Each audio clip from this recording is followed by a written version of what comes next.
DW Aloe Hand Cream. Sa totoo lang, nakuha ko lang ito na freebie sa isang in-order ko online. Hindi ko nga ito pinapansin dahil hindi naman ako mahilig sa mga hand creams dahil nakakairita kapag greasy yung cream na ginagamit mo or nilolotion mo.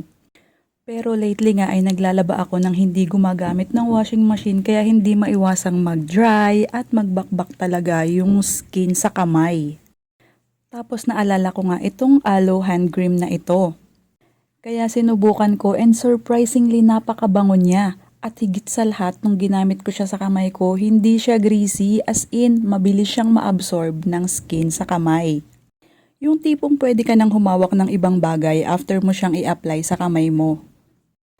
Kaya naman pala napakadaming nagpo-promote ng produktong ito online. Kasi napakamura niya at pwede mo siyang ipangregalo or ipang token at pwede mo ring kolektahin para sa sarili mo dahil talagang napakabango.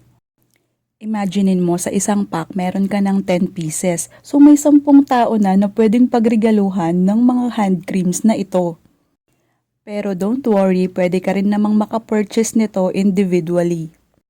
Bukod sa aloe vera ay marami ka pang scents and variants na pwedeng pagpilian. O siya, iiwan ko na ang link sa yellow basket para makapili ka na rin ng ipangreregalo mo